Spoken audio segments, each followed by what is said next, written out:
Sacred or holy means set apart, as in set apart from the mundane, everyday society, set apart from the profane hustle of work and strife. To the arch-heathens, this wasn't a thing. For them, the gods, Vatir, and everything else was simply part of reality.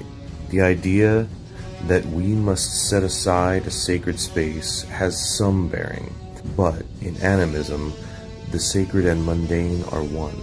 In the US at least, the Christian overculture influences this a lot. In fact, the requirements for the recognition of a religious organization are based on the Christian church. We, all too often, make the mistake of using the religion and worldview that we grew up with as a rubric for any new ideas we encounter. This holds us back. We must foster an unbiased mind in order to see clearly, and accept that, to have a new worldview, you must dissect and examine your old one, and any new ideas that come your way. When entering a ritual space, nothing changes.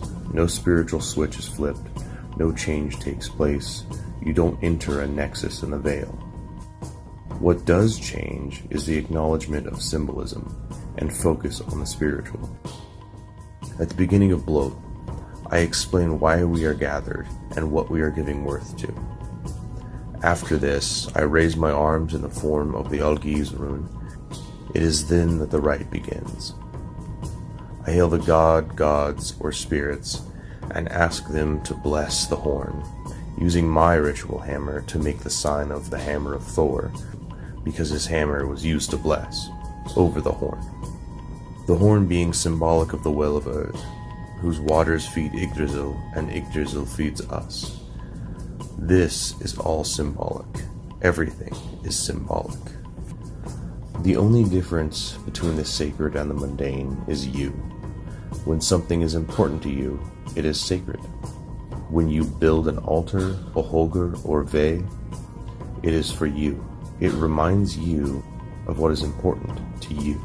The gods and ancestors you work with, your sacred space. When we do ritual, it is symbolic. You are strengthening the symbolism that is sacred and important to you. Nothing is sacred unless it is important to you. It's what you value, what you protect, and that which is holy is what you set apart for the time you take to do the rites, or that which holds value to you. Maybe it's your altar, or a sacred grove. People and relationships can be sacred. Holy days can be sacred. Time set aside for worth-giving and kinship. It's all up to you. Nobody can choose for you what is sacred. Skull.